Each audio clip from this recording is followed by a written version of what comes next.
ನಟಿ ಸೌಂದರ್ಯ ಹೆಸರಿಗೆ ತಕ್ಕಂತೆ ಸೌಂದರ್ಯವತೆ. ತನ್ನ ಸಹಜ ಅಭಿನಯದಿಂದಲೇ ಕೋಟ್ಯಾಂತರ ಅಭಿಮಾನಿಗಳನ್ನ ಸಂಪಾದಿಸಿದ್ದ ಹೆಗ್ಗಳಿಕೆ ಸೌಂದರ್ಯ ಅವರದ್ದು. ಅಂದವೇ ಅಸೂಹೆ ಪಡುವಂತಹ ಚೆಲುವು ಈಕೆಯದ್ದು. ಬಹುಭಾಷಾ ತಾರೆಯಾಗಿದ್ದ ಸೌಂದರ್ಯ ಕನ್ನಡ, ತೆಲುಗು, ತಮಿಳು, ಮಲಯಾಳಂ ಮತ್ತು ಹಿಂದಿ ಭಾಷೆಯಲ್ಲಿ ಪ್ರಮುಖ ನಾಯಕರೊಂದಿಗೆ ನಟಿಸಿ ಸೈಯೆನಿಸಿಕೊಂಡಿದ್ರು. 12 ವರ್ಷಗಳ ತಮ್ಮ ಸಿನಿ ಪ್ರಯಾಣದಲ್ಲಿ 120ಕ್ಕೂ ಹೆಚ್ಚು ಸಿನಿಮಾಗಳಲ್ಲಿ ಅಭಿನಯಿಸಿದ್ರು. ಪಕ್ಕಾ ಗೃಹಿಣಿಯಾಗಿ, ದೈವ ಭಕ್ತೆಯಾಗಿ, ಮಾಡ್ರನ್ ಹೆಣ್ಣಾಗಿ, ಅಳುಮುಂಜಿಯಾಗಿ, ಪೆದ್ದಿಯಾಗಿ, ದೇವಿಯಾಗಿ, ಸೆಂಟಿಮೆಂಟ್, ರೊಮ್ಯಾನ್ಸ್, ಡ್ರಾಮಾ, ಡ್ಯಾನ್ಸ್ ಎಲ್ಲದರಲ್ಲೂ ಅದ್ಭುತ ಅಭಿನಯ ನೀಡುತ್ತಿದ್ದ ಸೌಂದರ್ಯ ಯಾವುದೇ ಪಾತ್ರವಾಗಿದ್ರೂ ಸಹ ಪರಕಾಯ ಪ್ರವೇಶ ಮಾಡಿ ಸೊಗಸಾದ ಅಭಿನಯ ನೀಡ್ತಾ ಇದ್ರು.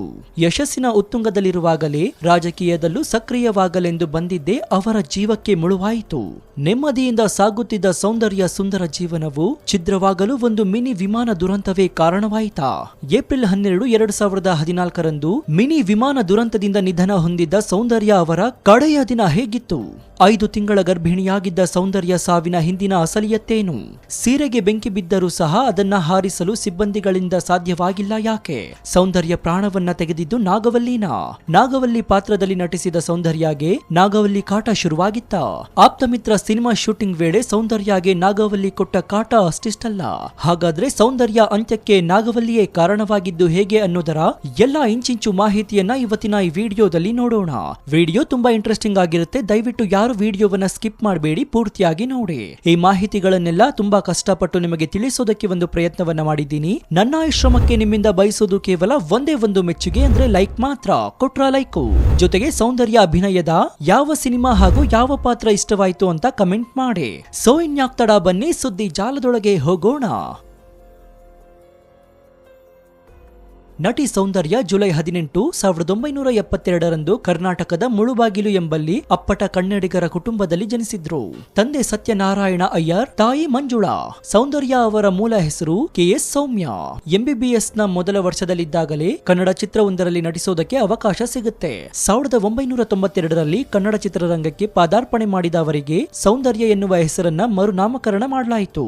ನಂತರ ತೆಲುಗು ಚಿತ್ರರಂಗದ ಕರೆಗೆ ಓಗೊಟ್ಟು ಅತ್ತ ಸಾಗಿದ ಸೌಂದರ್ಯ ತಮ್ಮ ಕೆರಿಯರ್ನಲ್ಲಿ ಹೊಸ ಪರ್ವ ಪ್ರಾರಂಭಿಸಿದ್ರು. ಭಾಷೆ ಕಲಿತು ತಮ್ಮ ಅದ್ಭುತ ನಟನೆಯೊಂದಿಗೆ ಎಲ್ಲ ಸ್ಟಾರ್ ನಟರೊಂದಿಗೆ ಅಭಿನಯಿಸಿದ ಸೌಂದರ್ಯರನ್ನ junior Mahanati super star Savitri ಎಂದು ಕರೆಯಲಾಗ್ತಾ ಇತ್ತು. ವಿಷ್ಣುವರ್ಧನ್, ರಮೇಶ್, ಅನಂತ್ನಾಗ್, ರವಿಚಂದ್ರನ್, ಅವಿನಾಶ್, ಚಿರಂಜೀವಿ, ನಾಗಾರ್ಜುನ, ವೆಂಕಟೇಶ್, ರಜನಿಕಾಂತ್, ಮೋಹನ್ ಲಾಲ್, ಅಮಿತಾಬ್ ಬಚ್ಚನ್ ಇತ್ಯಾದಿ ಸ್ಟಾರ್ ನಟರೊಂದಿಗೆ ತೆರೆ ಹಂಚಿಕೊಂಡ ಹೆಗ್ಗಳಿಕೆ ಸೌಂದರ್ಯ ಅವರಿಗೆ ಸಲ್ಲುತ್ತೆ. 2003ರಲ್ಲಿ ಬೆಂಗಳೂರು ಮೂಲದ ಸಾಫ್ಟ್ವೇರ್ ಇಂಜಿನಿಯರ್ ಆದ ರಘುರನ್ನ ವಿವಾಹವಾಗ್ತಾರೆ.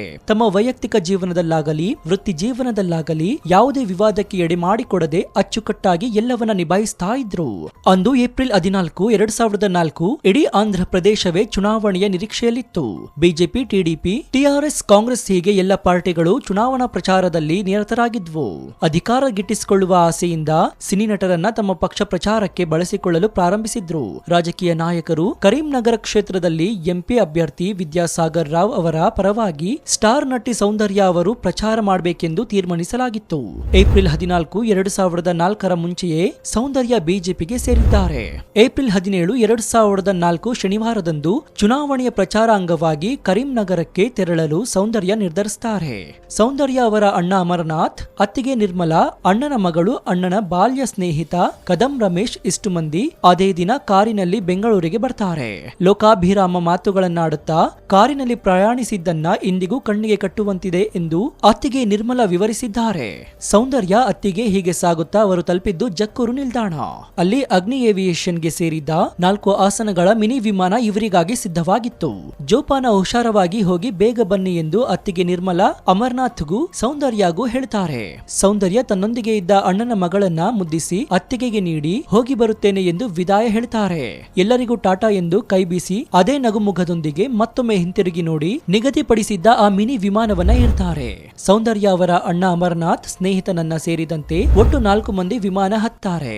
ಪೈಲಟ್ ಎಲ್ಲರಿಗೂ ಸೀಟ್ ಬೆಲ್ಟ್ ಧರಿಸಲು ಹೇಳ್ತಾರೆ. ನಂತರ ವಿಮಾನ ಟೇಕ್ ಆಫ್ ಆಗುತ್ತೆ. ಕೆಲವೇ ನಿಮಿಷದಲ್ಲಿ ಆ ಕಿರು ವಿಮಾನ 50 ರಿಂದ 80 ಅಡಿ ಭೂಮಿಯಿಂದ ಮೇಲಕ್ಕೆ ಏರಿತ್ತು. ಬೆಂಗಳೂರಿನ ಕೃಷಿ ವಿಶ್ವವಿದ್ಯಾಲಯದ ಆವರಣ ತಲುಪುವಷ್ಟರಲ್ಲಿ ಅಲ್ಲಿ ಏಳತೀರದ ಆ ದುರಂತ ನಡೆದೇ ಹೋಗಿತ್ತು.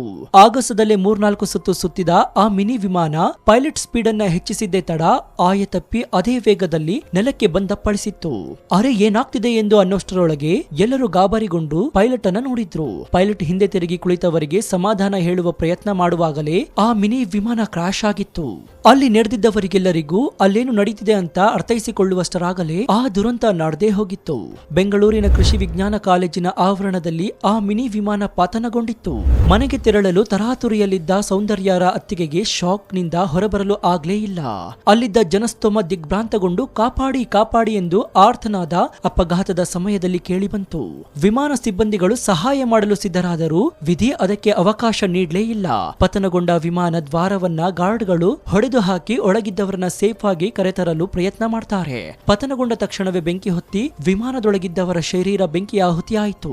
ಅದಾಗಲೇ ಸೌಂದರ್ಯರ ಸೀರೆಗೆ ಬೆಂಕಿ ತಗುಲುವುದನ್ನ ಸಿಬ್ಬಂದಿಗಳು ಗಮನಿಸುತ್ತಾರೆ.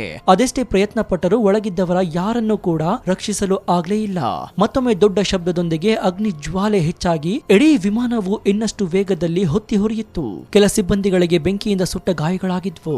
ಅಗ್ನಿಯನ್ನ ಹತ್ತಿಕ್ಕಲು ತೀವ್ರವಾದ ಪ್ರಯತ್ನ ನಡೆದರೂ ಸಹ ಮೇಲಿಂದ ರಭಸವಾಗಿ ಬಿದ್ದ ಕಾರಣ ನೆಲದಿಂದ 5 ಅಡಿಗಳಷ್ಟು ಒಳಗೆ ಬಿದ್ದ ವಿಮಾನ ಪೈಲಟ್ ಅನ್ನ ಸೇರಿ ಒಳಗಿದ್ದ ಎಲ್ಲರನ್ನ ಬಲಿ ತೆಗೆದುಕೊಂಡಿತ್ತು.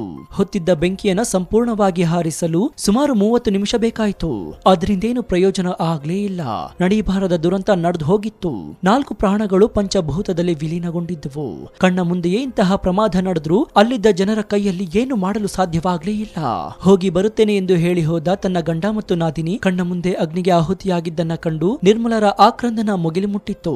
ಫೋನ್ ಇದ್ದದನ್ನ ಕಂಡು ಸೌಂದರ್ಯರ ಮೃತದೇಹವನ್ನ ಗುರುತಿಸಲಾಯಿತು. ಧರಿಸಿದ್ದ ಚಪ್ಪಲಿಯ ಸಹಾಯದಿಂದ ಅಣ್ಣ ಅಮರನಾಥರನ್ನ ಗುರುತು ಹಿಡಿಯಲಾಯಿತು. ಮಿಕ್ಕ ಇಬ್ಬರನ್ನ ನಂತರ ನಡೆದ DNA ಪರೀಕ್ಷೆಯಿಂದ ಪತ್ತೆ ಹಚ್ಚಲಾಯಿತು. ಬೆಂಗಳೂರಿನಲ್ಲಿ ನಡೆದ ಸೌಂದರ್ಯರ ಅಂತಿಮ ನಮನಕ್ಕೆ ಅಭಿಮಾನಿಗಳ ದಂಡೆ ಹರಿದು ಬಂತು. ಸಿನಿ ಲೋಕಕ್ಕೆ ತುಂಬಲಾರದ ನಷ್ಟವಾಯಿತು. ಬೆಂಗಳೂರಿನಲ್ಲಿ ಅದೇ ರಾತ್ರಿ 11 ಗಂಟೆಗೆ ಸೌಂದರ್ಯ ಮತ್ತು ಅಮರನಾಥ ಅಂತ್ಯಕ್ರಿಯೆಯನ್ನ ನಡೆಸಲಾಯಿತು. ಸಿನಿ ರಂಗದ ಹಾಗೂ ರಾಜಕೀಯ ರಂಗದ ಪ್ರಮುಖರೆಲ್ಲರೂ ಅಂತ್ಯಕ್ರಿಯೆಯಲ್ಲಿ ಪಾಲ್ಗೊಂಡಿದ್ರು. ತನ್ನ ಅಂದ ಮತ್ತು ಅಭಿನಯದಿಂದಲೇ ಮಿಂಚಿದ್ದ ಸೌಂದರ್ಯ ಈ ದುರಂತದಲ್ಲಿ ಮರೆಯಾಗಿ ಹೋದ್ರು. ಕನ್ನಡ ಮಣ್ಣಲ್ಲಿ ಹುಟ್ಟಿ ಪರ ರಾಜ್ಯಗಳಲ್ಲಿ ಮಿಂಚಿದ್ರು. ಎಳ್ಳಷ್ಟು ಜಂಬವಿಲ್ಲದೆ ತಮ್ಮ ಕನ್ನಡ ಅಭಿಮಾನ ತೋರಿಸ್ತಾ ಇದ್ರು ಸೌಂದರ್ಯ. ಕನ್ನಡ ಸಿನಿಮಾಗಳಲ್ಲಿ ಇವರ ಅಭಿನಯವನ್ನ ಮರೆಯಲು ಸಾಧ್ಯವೇ ಇಲ್ಲ. ಆಪ್ತಮಿತ್ರ ಚಿತ್ರದ ಗಂಗಾ ನಾಗವಲ್ಲಿ ಪಾತ್ರಕ್ಕೆ ಜೀವ ತುಂಬಿ ನಟಿಸಿದ್ದಾರೆ ಸೌಂದರ್ಯ. ಇವರ ಅಭಿನಯಕ್ಕೆ ನೃತ್ಯಕ್ಕೆ ಅವರೇ ಸಾಟಿ. ರಾಜಕೀಯದಲ್ಲೂ ತಮ್ಮ ಛಾಪನ ಮೂಡಿಸಬೇಕೆಂಬ ಮಹತ್ವಾಕಾಂಕ್ಷೆಯನ್ನ ಹೊಂದಿದ್ರು. ಆದ್ರೆ ಮಿನಿ ವಿಮಾನ ದುರಂತದಿಂದ ಅವರ ಆಶಯಗಳು ಸಫಲವಾಗ್ಲೇ ಇಲ್ಲ. ಆ ಕೊನೆಯ ದಿನ ಮನೆಯಿಂದ ಹೊರಡುವಾಗ ತನ್ನ ಅತ್ತಿಗೆಯ ಸೀರೆಯನ್ನ ಆಯ್ಕೆ ಮಾಡಿಕೊಂಡು ತೊಟ್ಟಿದ್ರು. ಸೌಂದರ್ಯ ಹೊರಗೆ ಹೋಗಿ ಮತ್ತೆ ಒಳಗೆ ಬಂದು ಹಣೆಗೆ ಕುಂಕುಮವನ್ನ ಕೊಡಿ ಎಂದು ಕೇಳಿದ್ದನ್ನ ಅವರ ಅತ್ತಿಗೆ ಈಗಲೂ ಮರ್ತಿಲ್ಲ. ಆ ಸಂದರ್ಭದಲ್ಲಿ ಸೌಂದರ್ಯ 5 ತಿಂಗಳ ಗರ್ಭಿಣಿಯಾಗಿದ್ರು. ನನಗೆ ಒಂದು ಕಡೆ ಇರಬೇಕು ಅನ್ನಿಸ್ತಾ ಇದೆ, ಸಾಕು ಈ ಓಡಾಟ, ಈ ಪ್ರಚಾರವೇ ಕೊನೆ. ನಂತರ ಮನೆಗೆ ಬಂದು ಕೆಲವು ದಿನಗಳು ವಿಶ್ರಾಂತಿಯನ್ನ ತೆಗೆದುಕೊಳ್ತೀನಿ ಅಂತ ಸೌಂದರ್ಯ ಹೇಳಿದ್ರಂತೆ. ಇದೆಲ್ಲವನ್ನ ಒಂದು ಇಂಟರ್ವ್ಯೂ ನಲ್ಲಿ ಸ್ವತಃ ಅವರ ಅತ್ತಿಗೆ ಹಂಚಿಕೊಂಡಿದ್ದಾರೆ.